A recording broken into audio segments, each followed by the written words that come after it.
S ವೀಕ್ಷಕರ, ವಿರಾಮದ ಬಳಿಕ ಕರಾಳ ಕರ್ನಾಟಕ ವಿಶೇಷ ಕಾರ್ಯಕ್ರಮದಲ್ಲಿ ಮತ್ತೊಮ್ಮೆ ಸ್ವಾಗತ. ಮಲೆನಾಡಿನ ಮುಗ್ಧ ಜನರನ್ನ ಕೆರಳಿಸಿದಂತಹ ನಂದಿತಾ ಅತ್ಯಾಚಾರ ಪ್ರಕರಣದಿಂದ ಹಿಡಿದು ಅತ್ಯಾಚಾರ ಯತ್ನ ಪ್ರಕರಣದಿಂದ ಹಿಡಿದು ರಾಜ್ಯದಲ್ಲಿ ಕಳೆದ ಒಂದು ವಾರದ ಅವಧಿಯಲ್ಲಿ ನಡೆದಂತಹ 9 ಅತ್ಯಾಚಾರ ಪ್ರಕರಣಗಳನ್ನ ಕೇಂದ್ರವಾಗಿಟ್ಟುಕೊಂಡು ಈ ಚರ್ಚೆಯನ್ನು ಮಾಡ್ತಾ ಇದ್ವಿ. ಬಹಳ ಪ್ರಮುಖವಾಗಿ ಆಡಳಿತ ಪಕ್ಷದ ಪರವಾಗಿ ಈ ಭಾಗದ ಕಾಂಗ್ರೆಸ್ ಮಹಿಳಾ ಕಾಂಗ್ರೆಸ್ ಘಟಕದ ಅಧ್ಯಕ್ಷರಾಗಿರುವಂತಹ ವೆರೋನಿಕಾ ಕರ್ನಲಿ ಅವರನ್ನ ಮರಿದ್ದಾರೆ. ವೆರೋನಿಕಾ ಕರ್ನಲಿ ಅವರಲ್ಲಿ ಕೇಳಬೇಕು, ಆರೋಪಗಳು ಕೇಳಿ ಬರ್ತಾ ಇವೆ. ಪ್ರತಿ ಒಂದು ಕಡೆಗಳಲ್ಲಿ ಕೂಡ ಅತ್ಯಾಚಾರಿಗಳನ್ನ ರಕ್ಷಿಸುವಂತ ಕೆಲಸವನ್ನ ಸರ್ಕಾರ ಮಾಡ್ತಾ ಇದೆ, ಸರ್ಕಾರದ ಜನಪ್ರತಿನಿಧಿಗಳು ಮಾಡ್ತಾ ಇದ್ದಾರೆ ಅನ್ನುವಂತ ಒಂದಷ್ಟು ಆರೋಪಗಳು ಕೇಳಿ ಬರ್ತಾ ಇವೆ. ಇದರ ಬಗ್ಗೆ ತಾವೇನು ಹೇಳ್ತೀರಿ? ಬಹುಶಃ ಪ್ರತಿಯೊಂದು ಪ್ರಕರಣವನ್ನು ತೆಕ್ಕೊಂಡ್ರು ಕೂಡ ಪ್ರತಿಯೊಂದು ಪ್ರಕರಣದಲ್ಲಿ ಕೂಡ ಅವರನ್ನು ಯಾರು ಆರೋಪಿಗಳಿದ್ದಾರೆ ಅವರನ್ನು ಬಂಧಿಸಲಾಗಿದೆ, ಅವರ ಮೇಲೆ FIR ದಾಖಲಾಗಿದೆ, ಕಾನೂನು ಕ್ರಮ ಕೈಗೊಳ್ತಾ ಇದ್ದಾರೆ. ಬಹುಶಃ ಯಾವುದೇ ಪ್ರಕರಣಗಳು ಹೀಗಿಲ್ಲ, ಆರೋಪಿಗಳನ್ನು ಬಂಧಿಸಲಿಲ್ಲ ಎಂಬ ಪ್ರಕರಣಗಳು ಬಹುಶಃ ತೀರಾ ಕಡಿಮೆ. ಪ್ರತಿಯೊಂದು ಪ್ರಕರಣದಲ್ಲಿ ಕೂಡ ಪ್ರಕರಣ ಹೇಳ್ತೀನಿ ನಿಮಗೆ. ಕರಾಟೆ ಖಾದರ್ ಅನ್ನುವಂತ ಒಬ್ಬ ಕ್ರಿಮಿನಲ್, ಅವನನ್ನ ಕಾಸರಗೋಡಿನಿಂದ ಹುಡುಕಿಕೊಂಡು ವಿಟ್ಲಕ್ಕೆ ಬರ್ತಾರೆ. ವಿಟ್ಲಕ್ಕೆ ಬಂದಂತಹ ಕಾಸರಗೋಡಿನ ಇನ್ಸ್ಪೆಕ್ಟರ್ನ ಮೇಲೆ ನಿಮ್ಮ ಒಬ್ಬ ಬಹಳ ಪ್ರಖ್ಯಾತವಾಗಿರುವಂತವರು ಮತ್ತು ಬಹಳ ಪ್ರಭಾವಿ ಖಾತೆಯನ್ನು ಹೊಂದಿರುವಂತಹ ಒಬ್ರು ಸಚಿವರು ಅವರವರ ಪ್ರಭಾವವನ್ನು ಬಳಸಿ ಆರೋಪಿಯನ್ನ ಬಂಧಿಸಲಿಕ್ಕೆ ಬಂದವನ ಮೇಲೆ ಅತ್ಯಾಚಾರದ ಆರೋಪವನ್ನು ಹೊರಿಸಿ ಅವನ ಮನೆಗೆ ನುಗ್ಗಿದ್ದಾನೆ, ಅತ್ಯಾಚಾರ ಯತ್ನವನ್ನು ಮಾಡಿದ್ದಾನೆ ಅನ್ನುವಂಥ ಕೇಸನ್ನು ಫಿಕ್ಸ್ ಮಾಡಿದಂಥ ಘಟನೆ ನಡೆದಿದೆ. ಆನಂತರ ಇಡೀ ಅಲ್ಲಿಯ ಊರಿನವರು ಚೀಮಾರಿ ಹಾಕಿದ್ರು ಅವರಿಗೆ. ಇಂತಹ ಘಟನೆಗಳು ತುಂಬಾ ನಡೆದಿವೆ. ಒಂದು ವರ್ಗದ ಜನರನ್ನ ರಕ್ಷಿಸುವುದಕ್ಕಾಗಿ ನಿಮ್ಮ ಸರ್ಕಾರ ಇವತ್ತು ಕೆಲಸ ಮಾಡ್ತಾ ಇದೆಯಾ? ಅದನ್ನ ನಾನು ಒಪ್ಕೊಳ್ತಾ ಇಲ್ಲ. ಅದು ಆ ಪ್ರಕರಣದಲ್ಲಿ ಬೇರೆ ಏನೋ ಕಾರಣಗಳು ಇರ್ಬೋದೇನೋ. ನನಗೆ ಅದರ ಆ ಸಬ್ಜೆಕ್ಟ್ ನ ಬಗ್ಗೆ ತುಂಬಾ ಡೀಟೇಲ್ ಆಗಿ ನಾನು ಮಾತಾಡುವ ಇದಿಲ್ಲ. ಆದ್ರೆ ನಾನು ಹೇಳೋದಿದ್ರೆ, ಈಗ ಈ ಪ್ರಕರಣಗಳು ನಡೆದ ಮೇಲೆ ಈವನ್ ಮುಖ್ಯಮಂತ್ರಿಗಳು ಮೊನ್ನೆ ಕನ್ನಡ ರಾಜ್ಯೋತ್ಸವದ ಸಂದರ್ಭದಲ್ಲಿ ಕೂಡ ಈ ಪ್ರಕರಣದ ಬಗ್ಗೆ ವಿಶೇಷ ಸ್ಟ್ರೆಸ್ ಕೊಟ್ಟಿದ್ದಾರೆ. ಪ್ರತ್ಯೇಕ ಮಕ್ಕಳ ಮೇಲೆ ಏನು ಈ ರೀತಿ ಅತ್ಯಾಚಾರಗಳಾಗ್ತಾ ಇದೆ ಅದರ ಬಗ್ಗೆ ಏನು ಶಾಲೆಗಳಲ್ಲಿ CCTV ಹಾಕಿ ಶಾಲೆಗಳಿಗೆ ನಾವು ಹೊರಡಿಸಿರುವಂತಹ ಏನು ಸುರಕ್ಷಾ ಕ್ರಮಗಳಿವೆ ಅದನ್ನ ಅಳವಡಿಸಿ, ಇಲ್ಲದಿದ್ರೆ ನಿಮ್ಮ ಲೈಸೆನ್ಸ್ ಅನ್ನ ರದ್ದು ಮಾಡ್ತೇವೆ ಅನ್ನೋದನ್ನ ಹೇಳಿದ್ದಾರೆ. ಅವರ ಮೇಲೆ ಕ್ರಿಮಿನಲ್ ಮೊಕದ್ದಮೆಗಳನ್ನ ಹಾಕ್ತೇವೆ ಅಂತ ಹೇಳಿದ್ದಾರೆ. ಬಹುಶಃ ಇದೆಲ್ಲ ಇಂಟರ್ನ್ಯಾಷನಲ್ ಶಾಲೆಯಲ್ಲಿ 8 CC ಕ್ಯಾಮೆರಾಗಳ ಮುಂದುಗಡೆ ಗುಂಡಣ್ಣ ಅನ್ನುವ ಒಬ್ಬ 4ನೇ ಕ್ಲಾಸಿನ ಮಗುವಿಗೆ ಕೈ ಹಾಕ್ತಾನೆ. ಹಾಗಾದ್ರೆ ಶಾಲೆಗಳಿಗೆ ನೀವು ಹೊರಡಿಸಿರುವಂತಹ ಒಂದು ಏನು ಸುರಕ್ಷಾ ಕ್ರಮಗಳಿವೆ, ಇದರಿಂದ ಅತ್ಯಾಚಾರವನ್ನು ತಡೆಯೋದಕ್ಕೆ ಸಾಧ್ಯ ಇಲ್ಲ. ಕನಿಷ್ಠ ನಮಗೆ ಪ್ರೂಫ್ ಸಿಗುತ್ತೆ ಅಲ್ಲಿ.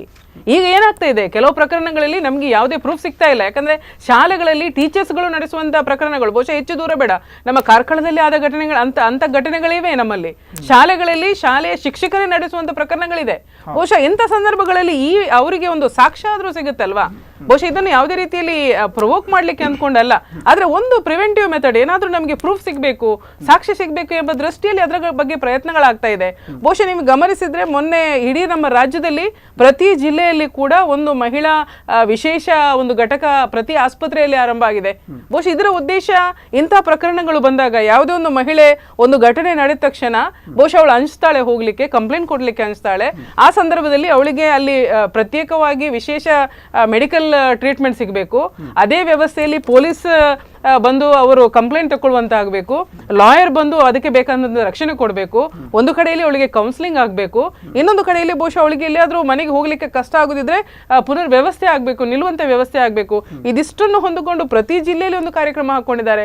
ಇದೆಲ್ಲ ಕಾರ್ಯಕ್ರಮಗಳು ಸರ್ಕಾರ ಇಂಥ ಘಟನೆಗಳನ್ನು ಅವಲಂಬಿಸಿಕೊಂಡು ಅಲ್ಲಿ ಬಹುಶಃ ಅದಕ್ಕೆ ತಡೆಗಟ್ಟಲಿಕ್ಕೆ ಪ್ರಯತ್ನಗಳನ್ನು ಮಾಡ್ತಾ ಇದೆ, ಬಹುಶಃ ಪ್ರಾಮಾಣಿಕ ಪ್ರಯತ್ನಗಳನ್ನು ಮಾಡ್ತಾ ಇದೆ. ಇದನ್ನು ನಾವು ಗಮನಿಸಬೇಕಾಗಿದೆ. ಎಸ್ ಅಕ್ಲಾಡಿ ಅವರೇ, ನಿಮ್ಮಲ್ಲಿ ಕೇಳಬೇಕು ನಾನು, ಅತ್ಯಾಚಾರ ಪ್ರಕರಣಗಳಿಗೆ ಕಾನೂನಿನಿಂದ ಎಷ್ಟು ತಡೆಯನ್ನ ಒಡ್ಡಬಹುದು ಆ ವಿಚಾರ ಬೇರೆ, ಆದ್ರೆ ಮಾನಸಿಕವಾಗಿ, ನೈತಿಕವಾಗಿ, ಭೌತಿಕವಾಗಿ ನಾವು ಮಕ್ಕಳನ್ನ ಬೆಳೆಸುವಂತಹ ರೀತಿಯಲ್ಲಿ ಎಲ್ಲೋ ಒಂದು ಕಡೆಯಲ್ಲಿ ಎಡವಿದ್ದೇವೆ ಅಂತ ಅನಿಸ್ತಾ ಇಲ್ವಾ?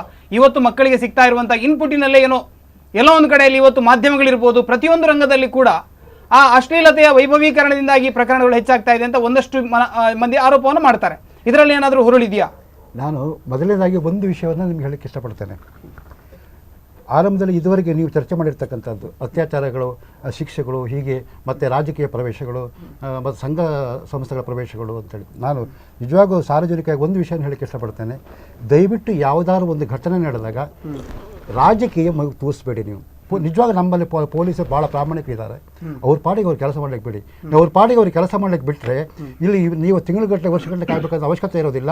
ಖಂಡಿತವಾಗಿ ಆ ಕೇಸ್ಗಳನ್ನು ಅವರು ಪತ್ತೆ ಮಾಡೇ ಮಾಡ್ತಾರೆ, ಹಿಡಿದೇ ಹಿಡಿದು ಎಂತೆಂಥ ಹಳೆ ಕೇಸುಗಳನ್ನೆಲ್ಲ ಸಹಿತ ನಮ್ಮ ಪೊಲೀಸರು ಪತ್ತೆ ಮಾಡಿದ್ದಾರೆ. ಮೊದಲೇ ನಮ್ಮ ರಾಜ್ಯದ ಪೊಲೀಸರಿಗೆ ವಿಶೇಷವಾದಂಥ ಹೆಸರಿದೆ. ಹಾಗಾಗಿ ದಯವಿಟ್ಟು ರಾಜಕಾರಣಿಗಳು ಅಥವಾ ರಾಜಕೀಯ ಪಕ್ಷಗಳು ಏನಾದ್ರು ಒಂದು ಘಟನೆ ನಡೆದರೆ ನೀವು ಅವ್ರ ಜೊತೆಗೆ ಪೊಲೀಸ್ ಸ್ಟೇಷನ್ ದಯವಿಟ್ಟು ಹೋಗಬೇಡಿ. ಪೊಲೀಸರು ಅವ್ರ ಪಾಡಿಗೆ ಅವ್ರಿಗೆ ಕೆಲಸ ಮಾಡಲಿಕ್ಕೆ ಬಿಟ್ಬಿಡಿ. ಖಂಡಿತವಾಗಿ ಪೊಲೀಸ್ ನಂಬಿಕೆ ಇಡಿ ಅವ್ರಿಗೆ ಪತ್ತೆ ಮಾಡೇ ಮಾಡ್ತಾರೆ. ನಿಮ್ಗೆ ಎಂಥ ಘಟನೆಗಳಾದರೂ ಸಹಿತ ಖಂಡಿತವಾಗಿ ನ್ಯಾಯ ಸಿಗ್ತದೆ. ನಮ್ಮಲ್ಲಿ ಎಷ್ಟೋ ಘಟನೆಗಳು ನಡೆದೋಗಿದೆ ಇವತ್ತು ಸ್ವಾತಂತ್ರ್ಯ ಬಂದ ನಂತರ 60 ವರ್ಷಗಳಲ್ಲಿ. ನಮ್ಮ ಪೊಲೀಸ್ನವರಲ್ವ ಕಂಡು ಹಿಡಿದವರು ಹಿಡಿದಿಲ್ವ? ರಾಜ್ಯದಾಗಿರ್ತಕ್ಕಂಥ ಘಟನೆಗಳನ್ನು ಹಿಡಿದಿಲ್ವ? ಟಾಪಿಕ್ ಇದು ಅಶ್ಲೀಲತೆ ಅನ್ನುವಂಥದ್ದು ಇವತ್ತಿನ ಅತ್ಯಾಚಾರ ಪ್ರಕರಣಗಳಲ್ಲಿ ಖಂಡಿತ ಬರ್ತೀನಿ ಅಲ್ಲಿಗೆ. ಇವಾಗ ನಮ್ಮ ಭಾವನೆಗಳನ್ನು ಅರಳಿಸ್ತಕ್ಕಂಥ ವಿಷಯಗಳಾಗಬೇಕು. ನಮ್ಮ ಭಾವನೆಗಳನ್ನು ಕೆರಳಿಸಿರಬಾರ್ದು. ನಿಮಗೆ ಸಣ್ಣ ಉದಾಹರಣೆ ಕೊಡ್ತೀನಿ ಅಂತಂದರೆ, ನೀವು ಮೊನ್ನೆ ಗಂಗೊಳ್ಳಿಯಲ್ಲಿ ಒಬ್ಬ ಪೊಲೀಸು ಮಹಿಳೆಯನ್ನು ಮುಟ್ಟಿದ ಹೊಡೆದ ಗಲಾಟೆ ಆಯ್ತು ಅಂತ. ಇವಾಗ ನಮ್ಮ ನ್ಯಾಚುರಲ್ ಗಿಫ್ಟ್ ಏನು ಗೊತ್ತಾ? ಒಂದು ಹುಡುಗ ಅಥವಾ ಒಂದು ಹುಡುಗಿ ಅಕ್ಕಪಕ್ಕದಲ್ಲಿದ್ದಾಗ ಅವರಲ್ಲಿ ಉತ್ಪತ್ತಕ್ಕದ ರಾಸಾಯನಿಕ ಕ್ರಿಯೆ ಇದೆಯಲ್ಲ, ಅದು ಟಮಟ ಮಾಡೇ ಮಾಡ್ತದೆ. ಇವಾಗ ನಾವು ಬೆಳಗ್ಗೆ ಹೇಳಬೇಕಿದ್ರೆ 2 ಪೀಸ್ ಹಾಕೊಂಡಿರ್ತಕ್ಕಂಥ ಹುಡುಗಿಯನ್ನು ಟಿವಿಯಲ್ಲಿ ನೋಡ್ತಾ ಇದ್ದರೆ ಅವನ ಮನಸ್ಥಿತಿ ಏನಿರ್ಬೋದು? ಅದು ಇವಾಗ ನಮ್ಮ ಮನಸ್ಥಿತಿಯನ್ನು ಕೆರಳಿಸ್ತದೆ, ಅರಳಿಸೋದಿಲ್ಲ. ಅರಳಬೇಕು. ಇವು ಹಾಗಿದ್ದಾಗ ನಾವು ಮಹಿಳೆ ಅಂತಂದರೆ, ನೀವು ಸಿನಿಮಾದಿಂದ ಹಿಡಿದು ಇವತ್ತು ನಾವು ಸಹಿತ ನೀವು ಸಹಿತ ಇವತ್ತು ಒಂದು ಮಾಧ್ಯಮಗಳಲ್ಲಿ ನಾವು ಇದೇ ಲಿಯಾಂಡರ್ ಪೇಸು ಚೆನ್ನಾಗಾಡ್ತಾ ಇದ್ದೆ, ಅವ್ರು ಹೀಗೆ ನಿಂತ್ಕೊಂಡಿರೋ ಶಾಸ್ತ್ರ ರೇಪ್ ಆಗ್ತಾ ಇರುವಂತದ್ದು 60 ವರ್ಷದ ಮುದುಕಿಯಿಂದ ಹಿಡಿದು 6 ವರ್ಷದ ಮಗುವಿನವರೆಗೆ ಆಗ್ತಾ ಇದೆ. ಬರ್ತೀನಿ ಸರ್, ಅದಕ್ಕೆ ಮಗು ಯಾವ ಬಿಕಿನಿ ತೊಟ್ಟುಕೊಂಡು ಶಾಲೆಗೆ ಬಂದಿತ್ತು. ಬರ್ತೀನಿ ಸರ್, ಅದಕ್ಕೆ ಬರ್ತೀನಿ. ಅದೇ ಸರೀನಾ ವಿಲಿಯಮ್ ಬಗ್ಗಿರ್ತಕ್ಕಂಥ ಫೋಟೋಗಳನ್ನು ಹಾಕ್ತೀವಿ ನಾವು. ಇವತ್ತು ನಾವು ಸಿನಿಮಾಗಳನ್ನು ನೋಡಿ, ಇವಾಗ ನಾವು 1-2 ಕೋಣೆಗಳ ಮಧ್ಯ ಇಬ್ಬರಲ್ಲಿ ನಡೀತಕ್ಕಂಥ ಎಲ್ಲ ಘಟನೆಗಳು ನಮ್ಮ ಸಿನಿಮಾದ ಪರದೆ ಮೇಲೆ ನಾವು ನೋಡ್ತೇವೆ ಅಲ್ವಾ? ಸರಿ. ಇದು ಕುತೂಹಲ ಇರ್ತಕ್ಕಂಥ ಯುವಕರು ಆ ಮಕ್ಕಳ ಮೇಲೆ ಪರಿಣಾಮ ಬೇರೆ ಬರ್ತದೆ. ಏನು ನೋಡಬೇಕು ಅಂತಕ್ಕಂಥ ಕುತೂಹಲ. ಅದಕ್ಕೆ ಇವಾಗ ನಾವು ಹಿಂದೆ ಪುಟ್ಟಣ್ಣ ಕಣಗಾಲದ ಸಿನಿಮಾಗಳಿದ್ದವು, 35 ಸಿನಿಮಾಗಳನ್ನು ಅವ್ರು ತೆಗೆದಿದ್ದಾರೆ. ಎಲ್ಲಾದರೂ ಒಂದು ಅಶ್ಲೀಲತೆಯನ್ನು ನೀವು ಅದು ತೋರಿಸ್ಕೊಡಿ. ಅದ್ಭುತವಾದಂಥ ಯಶಸ್ಸು. 18ನೇ ಶತಮಾನಕ್ಕೆ ನಮ್ಮನ್ನು ಕರ್ಕೊಂಡು ಹೋಗ್ತಾ ಇದ್ದಾರೆ. 18ನೇ ಶತಮಾನಕ್ಕೆ ನಾವು ಹೋಗೋದು ಬೇಡ. ಆದರೆ 19ನೇ ಶತಮಾನ 21ನೇ ಶತಮಾನದ ಮಕ್ಕಳನ್ನು ನಾವು 18ನೇ ಶತಮಾನದ ಮಕ್ಕಳ ಹಾಗೆ ಬೆಳೆಸೋದು ಬೇಕಾಗಿಲ್ಲ. ಆದರೆ ನಮ್ಮನ್ನು ಹೇಗೆ ಬೆಳೆಸಿದಾರಲ್ಲ ಹಾಗೆ ನಮ್ಮ ಮಕ್ಕಳನ್ನು ನಾವು ಬೆಳೆಸಿದ್ದೀವ. ನಾವು ಇಲ್ಲಿ ಅಥವಾ ನಿಮ್ಮಲ್ಲಿ ಅಥವಾ ಬೇರೆ ವೇದಿಕೆಗಳು ಸಿಕ್ಕಾಗ ಭಾಷಣ ಹೊಡಿತೇವೆ, ಹೀಗೆ ಮಾಡಬೇಕು. ಆದರೆ ನಮ್ಮ ಮಕ್ಕಳನ್ನು ನಾವು ಸರಿಯಾದ ದಾರಿಯಲ್ಲಿ ಬೆಳೆಸಿದ್ದೀವ? ಬೆಳೆಸಲಿಲ್ಲ. ಹಾಗಾಗಿ ಭಾವನೆಗಳನ್ನು ಅರಳಿಸುವಂತಹ ಕೆಲಸ ನಾವು ಮಾಡಬೇಕು. ಭಾವನೆಯನ್ನು ಕೆರಳಿಸುವಂತಹ ಕೆಲಸವನ್ನು ನಾವು ಮಾಡಬೇಕು. ಈ ವಿಚಾರ ತಾವೇನು ಹೇಳ್ತೀರಿ? ಅತ್ಯಾಚಾರ ಪ್ರಕರಣಗಳಲ್ಲಿ ಅಶ್ಲೀಲತೆ ಅನ್ನುವಂಥದ್ದು ಮುಖ್ಯ ಪಾತ್ರ ವಹಿಸ್ತಾ ಇದೆ. 100% ಸತ್ಯ. ಅಲ್ಲಿ ನೀವು ಹೇಳಿದ್ರೆ ಇವಾಗ 6 ವರ್ಷದ ನಾನು ಬರ್ತೀನಿ, 6 ವರ್ಷದ ಮಕ್ಕಳ ಮೇಲೂ 60 ವರ್ಷದ ವಯೋವೃದ್ಧರ ಮೇಲೂ ಸಹಿತ ಅತ್ಯಾಚಾರ ಆಗ್ತದೆ. ಇದಕ್ಕೆ ನೀವು ವಸ್ತು ಸಂಹಿತೆ ಕೋಡ್ ಅಲ್ಲ ಅಂದ್ಬಿಟ್ಟು ಕೆಲವರು ಸಮರ್ಥನೆ ಮಾಡ್ಕೊಳ್ತಕ್ಕಂಥದ್ದು. ಇವಾಗ ಯಾರೋ ಒಬ್ರಿಗೆ ಏನೂ ಇಲ್ಲ ಅಂತ ಹೇಳಿದಾಗ ಅತ್ಯಾಚಾರ ಬೇರೆ ಏನು ಇಲ್ಲ ಅಂತ ಹೇಳಿದ್ರೆ, ಬೇರೆ ಏನು ಸಿಕ್ಕಲಿಲ್ಲ ಅಂತ ಹೇಳಿದಾಗ ಅವನು ಆ ಕೆಲಸ ಮಾಡ್ತಾನೆ. ಅವನ ಉದ್ರೇಕತೆ, ಅವನ ಟೆಂಪ್ಟೇಷನ್ ಇವತ್ತು 6 ವರ್ಷದ ಆದರೂ ಆಗ್ಬೋದು, 60 ವರ್ಷ ಆದರೂ ಆಗ್ಬೋದು. ಈ ವ್ಯವಸ್ಥೆಯನ್ನು ನಾವು ರೂಪಿಸಿದ್ದೇವೆ, ಕಲ್ಪಿಸಿಕೊಟ್ಟಿದ್ದೇವೆ. ಅಕ್ಲಾಡಿಯವರು ಹೇಳಿದ್ದು 100% ಸತ್ಯ. ಅಶ್ಲೀಲತೆಯಿಂದಲೇ ಅತ್ಯಾಚಾರ ಪ್ರಕರಣಗಳು ನಡೆದಿರುವಂತದ್ದು. ಈ ಅತ್ಯಾಚಾರ ಪ್ರಕರಣಗಳಲ್ಲಿ ಯಾವಾಗ ಅತ್ಯಾಚಾರ ಪ್ರಕರಣಗಳು ನಡೀತಿರ್ತದೆ ಆಗ ಕಾನೂನನ್ನ ಪೊಲೀಸ್ನವರು ಇವ್ರು ಹೇಳಿದ್ರು ರಾಜಕೀಯ ಪ್ರವೇಶ ಮಾಡಬಾರ್ದು ಅಂತ ಹೇಳಿ. ಅದು ಸರಿ, ಯಾವುದೇ ಅತ್ಯಾಚಾರ ಪ್ರಕರಣಕ್ಕೆ ರಾಜಕೀಯ ಪ್ರವೇಶ ಮಾಡಬಾರ್ದು.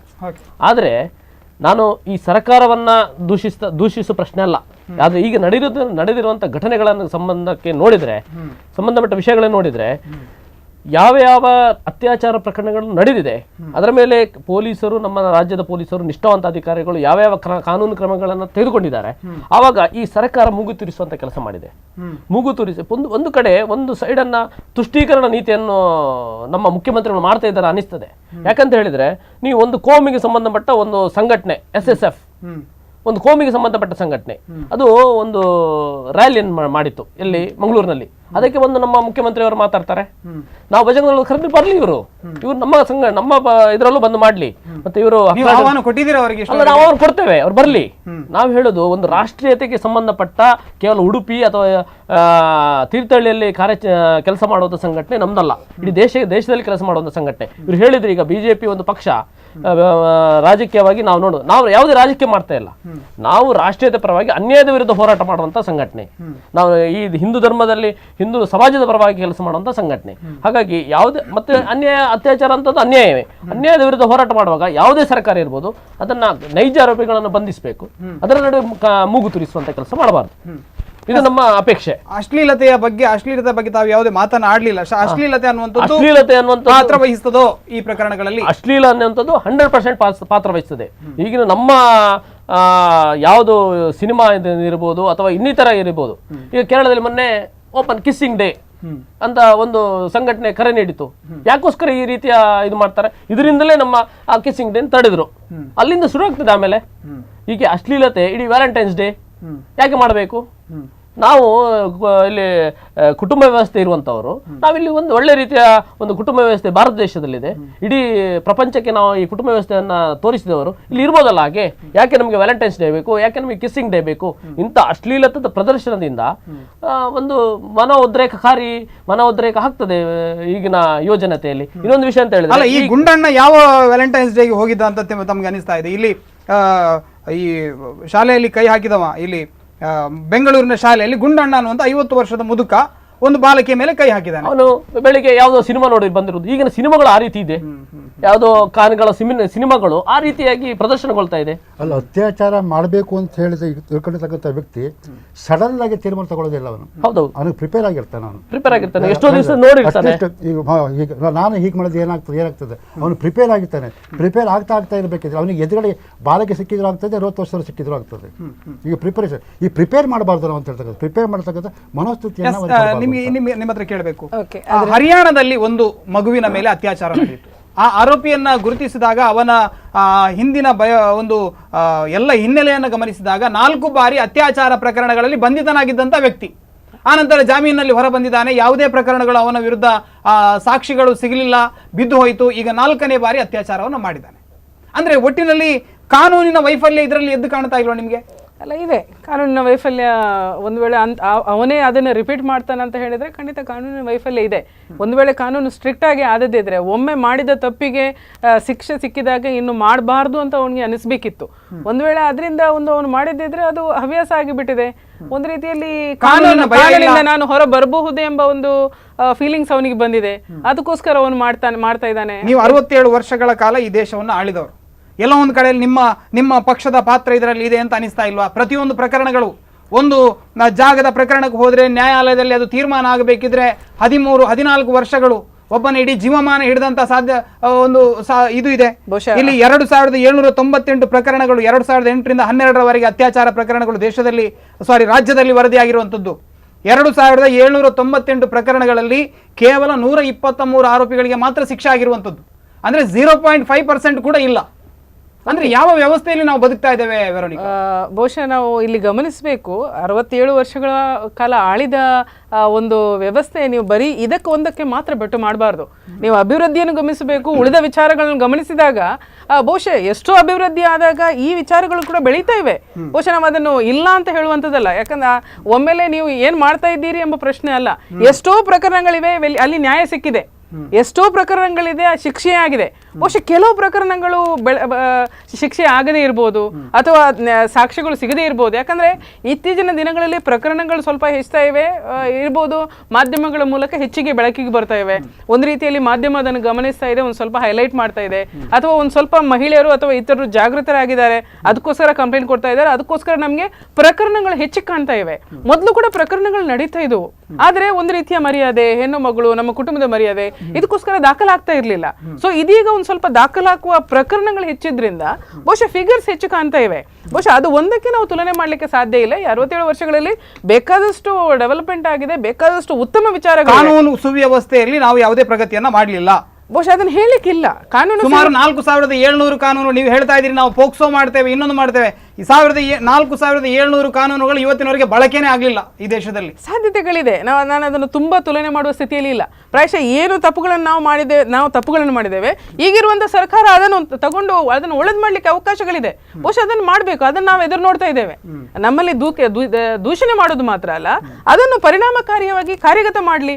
ಸೊ ಅದು ನಾವು ಇಷ್ಟಪಡುವಂಥದ್ದು. ರಾಜ್ಯದಲ್ಲಿ ಜಾರ್ಜ್ ಅವರು ವಿಫಲರಾಗಿದ್ದಾರೆ, ಕಾನೂನು ಸುವ್ಯವಸ್ಥೆಯನ್ನ ಪಾಲಿಸುವುದರಲ್ಲಿ ಸಂಪೂರ್ಣ ವಿಫಲರಾಗಿದ್ದಾರೆ ಅನ್ನುವಂತ ಆರೋಪ ಇದೆ. ಇದರ ಬಗ್ಗೆ ತಮ್ಮ ಕೊನೆಯದಾಗಿ ಏನ್ ಹೇಳ್ತೀರಿ? ಅದನ್ನ ನಾನು ಒಪ್ಕೊಳ್ಳೋದಿಲ್ಲ. ಯಾಕಂತ ಹೇಳಿದ್ರೆ ಅದನ್ನು ಯಾವುದೇ ಅನುಭವ ಇಲ್ಲ, ಒಂದು ಖಾತೆಯನ್ನು ಬಹುಶಃ ಅನುಭವ ಇಲ್ಲ ಅಂತ ಹೇಳುವಂತ ಮಾತು ಯಾರು ಹೇಳಲಿಕ್ಕಿಲ್ಲ. ಯಾಕಂದ್ರೆ ಅವರು ಇಷ್ಟು ವರ್ಷ ರಾಜಕಾರಣ ಮಾಡಿದವರು ಮತ್ತು ಒಬ್ರು ಉತ್ತಮ ರಾಜಕಾರಣಿ ಅಂದ್ಕೊಂಡು ಹೆಸರು ಪಡ್ಕೊಂಡವರು. ಬಹುಶಃ ಆ ರೀತಿ ನೀವು ಗಮನಿಸಬೇಕು. ಕಳೆದ ಸರ್ಕಾರ ಮತ್ತು ಈಗಿನ ಸರ್ಕಾರವನ್ನು ಗಮನಿಸಿ, ಅಲ್ಲಿ ತುಲನೆ ಮಾಡಿ. ಅಲ್ಲಿ ತುಲನೆ ಮಾಡಿದಾಗ ನಾವು ಆಗ ಹೇಳ್ಬೋದು ಆ ಸರ್ಕಾರದಲ್ಲಿ ಏನಾಗಿತ್ತು, ಈಗಿನ ಸರ್ಕಾರದಲ್ಲಿ ಏನಾಗ್ತಾ ಇದೆ. ಕಳೆದ 1.5 ವರ್ಷದಿಂದ ಬಹುಶಃ ಯಾವ್ದಾದ್ರು ಒಂದು ಗಂಭೀರ ಪ್ರಕರಣ ಎಲ್ಲಿಯಾದ್ರೂ ಬಂದಿದ? ಇಲ್ಲ ಈ ಪ್ರಕರಣಗಳಲ್ಲಿ ಪ್ರತಿಯೊಂದು ಪ್ರಕರಣದಲ್ಲಿ ಕೂಡ ನೀವು ಹೇಳಿದ ಒಂದೊಂದು ಪ್ರಕರಣಗಳು ಬಹುಶಃ ಎಕ್ಸೆಪ್ಷನ್, ಅದು ಹೆಚ್ಚಿನ ಪ್ರಕರಣಗಳಲ್ಲಿ ತನಿಖೆ ನಡೀತಾ ಇದೆ. ಆರೋಪಿಗಳ ಬಗ್ಗೆ ಕಂಪ್ಲೇಂಟ್ ಆಗಿದೆ, FIR ಆಗಿದೆ, ವಿಚಾರಣೆ ನಡೀತಾ ಇದೆ. ಬಹುಶಃ ಯಾರನ್ನೂ ಬಿಟ್ಟಿಲ್ಲ, ಇನ್ಕ್ಲೂಡಿಂಗ್ ಸ್ವಾಮೀಜಿಯವರನ್ನು ಕೂಡ ಬಿಟ್ಟಿಲ್ಲ. ಅವರು ಕೂಡ ಪ್ರಭಾವಿ ವ್ಯಕ್ತಿ, ಅವರನ್ನು ಬಿಟ್ಟಿಲ್ಲ. ಬಹುಶಃ ನಾವು ನಮ್ಮ ಗೃಹ ಸಚಿವರನ್ನು ಆ ರೀತಿ ಇದು ಬರೀ ರಾಜಕೀಯಕ್ಕೋಸ್ಕರ ಇದಾಗ್ತಾ ಇದೆ, ಆದ್ರೆ ಕಾನೂನಲ್ಲಿ ಕೆಲವು ತೊಡಕುಗಳಿರ್ಬೋದು. ಕೊನೆಯದಾಗಿ ಸುನಿಲ್ ಕೆ ಆರ್ ಒಂದೇ ಮಾತಿನಲ್ಲಿ ಏನ್ ಹೇಳಿಕೆ ಬಯಸ್ತೀರಿ ತಾವು? ಯಾವ ಹೇಳಿದ್ರು ಜಾರ್ಜ್ ಅವರು ಒಳ್ಳೆ ರಾಜಕೀಯ ವ್ಯಕ್ತಿ ಯಾವ್ದ್ರಂತ ಹೇಳಿದ್ರೆ ಮೂಗು ತೋರಿಸಿದ್ರಲ್ಲಿ ಅವರು ಎಲ್ಲಾ ವ್ಯಕ್ತಿ ಇದರಲ್ಲೂ ಅವರು ಮೂಗು ತೋರಿಸ್ತಾರೆ. ಅದರಿಂದ ಅವರು ಒಳ್ಳೆ ವ್ಯಕ್ತಿ ಆಗಿದ್ದಾರೆ. ಇಲ್ಲದಿದ್ರೆ ಇಷ್ಟರವರೆಗೆ ಇಷ್ಟು ಗಲಭೆಗಳು ನಡೆದು ಯಾವುದೇ ಒಂದಕ್ಕೆ ಪರಿಹಾರ ಕಂಡುಹುಡುಕಲಿಲ್ಲ. ನಾವು ನಂದಿತಾ ವಿಚಾರಕ್ಕೆ ಬರುವಾಗ ಇದರಲ್ಲೂ ಕೂಡ ನಾವು ಗೃಹ ಸಚಿವರಲ್ಲಿ ವಿನಂತಿ, ಇದನ್ನು ಯಾವುದೇ ರಾಜಕೀಯ ಬಳಸಿಕೊಳ್ಳದೆ, ಯಾವುದೇ ಒತ್ತಡಗಳಿಗೆ ಮಣಿಯದೆ, ಯಾವುದೇ ತುಷ್ಟೀಕರಣ ಮಾಡದೆ ಇದನ್ನ ಪತ್ತೆ ಹಚ್ಚಿ ನಂದಿತಾಳಿಗೆ ಒಂದು ನ್ಯಾಯ ಸಿಗುವಂತ ವಿನಂತಿ. ಕೊನೆಯದಾಗಿ ಏನು ಹೇಳಿ? ದಯವಿಟ್ಟು ಇಂಥ ಘಟನೆಗಳಿಗೆ ತುರ್ತಾಗಿ ಶೀಘ್ರವಾಗಿ ಕಾನೂನು ವಿಲೇವಾರಿ ಆಗ್ತಕ್ಕಂಥ ವ್ಯವಸ್ಥೆ ಮಾಡಬೇಕು. ಓಕೆ, ಧನ್ಯವಾದಗಳು. ಮೂವರು ಅತಿಥಿಗಳು ಕೂಡ ತಮ್ಮ ಅಮೂಲ್ಯ ಸಮಯವನ್ನು ಹೊಂದಿಸಿ ನಮಗೋಸ್ಕರ ಇಲ್ಲಿವರೆಗೆ ಬಂದು ಬಹಳಷ್ಟು ತಮ್ಮ ವಿಚಾರಗಳನ್ನ ವ್ಯಕ್ತ ಮಾಡಿದ್ದೀರಿ. ಮೂರು ಜನರಿಗೂ ಧನ್ಯವಾದಗಳು. ವೀಕ್ಷಕರೇ, ಇದಿಷ್ಟು ಇವತ್ತಿನ ವಿಶೇಷ. ನಾವು ಚರ್ಚೆಯನ್ನು ಮಾಡ್ತಾ ಇದ್ದೀವಿ ಕರ್ನಾಟಕದಲ್ಲಿ ನಡೀತಾ ಇರುವಂತಹ ಸರಣಿ ಅತ್ಯಾಚಾರ ಪ್ರಕರಣಗಳನ್ನು ಯಾವ ರೀತಿ ತಡೆಗಟ್ಟಬಹುದು, ಕಾನೂನು ಎಲ್ಲೆಲ್ಲಿ ಎಡವಿದೆ, ರಾಜಕೀಯದ ಹಸ್ತಕ್ಷೇಪ ಯಾವ ರೀತಿ ನಡೆದಿದೆ, ಎಲ್ಲ ವಿಚಾರವಾಗಿ ನಾವು ಚರ್ಚೆಯನ್ನು ಮಾಡಿದ್ದೀವಿ. ಈ ಕಾರ್ಯಕ್ರಮವನ್ನು ಇಲ್ಲಿಗೆ ಮುಗಿಸ್ತಾ ಇದ್ದೇನೆ. ನಿಮ್ಮೂರಿನ ನಿರಂತರ ಸುದ್ದಿ ಹಾಗೂ ಮನೋರಂಜನೆಗಾಗಿ ನೋಡ್ತಾ ಇರಿ ಸ್ಪಂದನ ವಾಹಿನಿ.